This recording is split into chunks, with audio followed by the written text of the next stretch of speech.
Je suis mort. Le souffle écorche mes poumons. Un cœur martèle ma poitrine. Mes muscles grincent sur les trottoirs.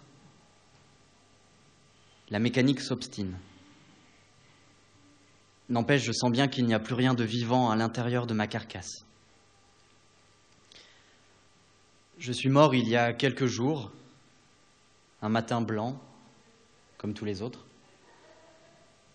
La routine habituelle, se lever, se laver, froid, faim, fatigue, froid. J'ai commencé à faire la manche. Les pièces sont rapidement venues teinter au fond de ma corbeille en osier. D'un œil éteint, je regardais la neige nocturne fondre, doucement, déjà plus bout que givre.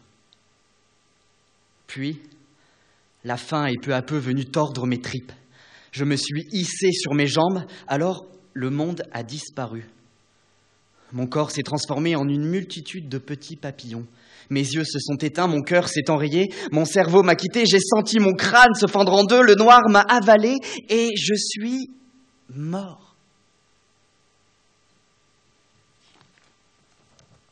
Peu à peu, j'ai entendu s'éloigner les bruits de la ville. Au-dessus de ma tête, je sentais les passants m'enjamber. Les sons étaient étouffés, lointains. À peine le pépiment d'un moineau dans la quiétude immense d'une forêt au début de l'automne. Mon corps était lourd, mes paupières semblaient scellées dans la glace, mes jambes coulaient dans le plomb, ma tête, comme un rocher, prenait racine dans le sol gelé, et pourtant je me sentais bien. Ma tête, elle, était complètement vidée. Une coquille d'œuf sans jaune ni poussin. Je ne pensais plus à rien. Tout était noir dans mon crâne. Un néant bienveillant, une obscurité chaude et douce comme du velours. C'était bon.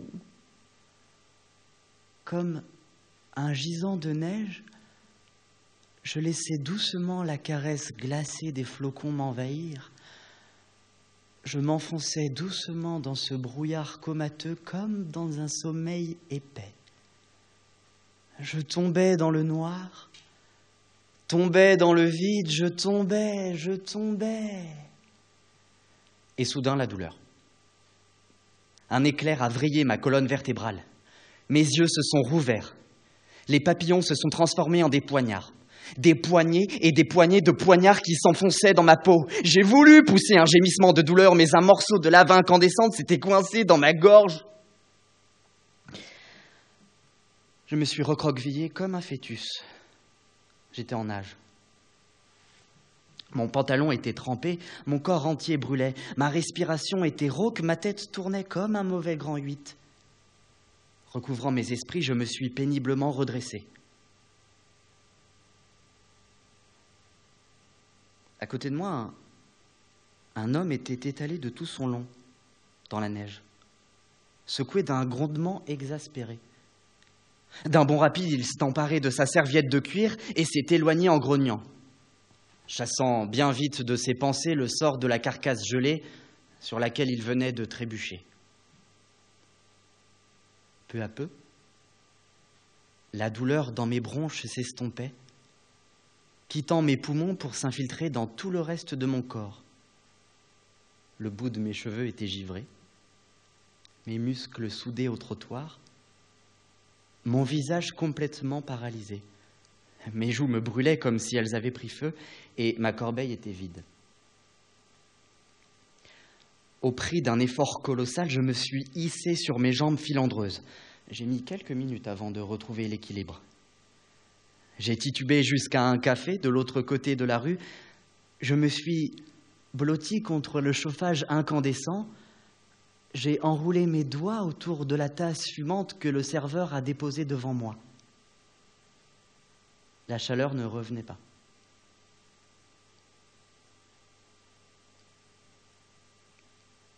Ce jour-là, je suis mort. Le temps d'une seconde. Une seconde à peine. Je suis tombé de l'autre côté. Je me suis enfoncé dans les entrailles du trottoir. Une seconde à peine. Et pourtant, c'est dans ma tête maintenant, dans mes yeux remplis d'épines. Et depuis, j'ai peur de m'endormir. J'ose à peine battre des paupières. Ça fait 2 jours et je n'ai pas fermé l'œil plus d'1 minute ou 2. Parce que je sais qu'elle est là.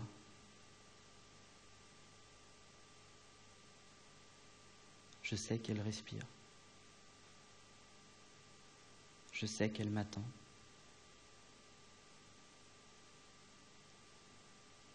Je l'entends qui caquette dans mon oreille.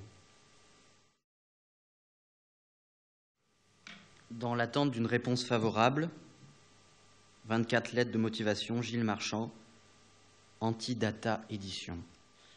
Au ministère de la Recherche. Madame, Monsieur, je vous soumets ma candidature pour un poste de chercheur. Je sais bien que la recherche, c'est très compliqué, mais si je peux me permettre, je vais quand même vous expliquer ma manière de voir les choses. Tous les chercheurs que je connais, ils se donnent des grands airs avec leurs blouses blanches et leurs petits schémas. Ils disent que des mots compliqués, exprès pour pas dire qu'ils trouvent rien du tout. Ils sont payés à rien faire. Mais c'est pas vraiment de leur faute, c'est parce qu'ils n'ont pas la bonne méthode. Ils essayent de trop finasser. Et quand on cherche quelque chose, il ne faut pas y aller par 4 chemins. On fonce dans le tas et on ramène les résultats, c'est tout. Moi, je vais les trouver, vos solutions. Il suffit de ne pas avoir peur de casser un tube à essai ou de tuer quelques centaines de souris. C'est pour ça que les Américains, ils ont trouvé plein de trucs que nous, comme les hamburgers, le Coca-Cola ou les lunettes pour voir dans le noir. Eux, ils n'ont pas peur. Mais les Français, ils disent qu'il faut réfléchir, voir bien toutes les hypothèses et ceci et cela. Ça ne m'étonne pas qu'ils critiquent Rambo. Moi, Rambo, j'ai bien aimé.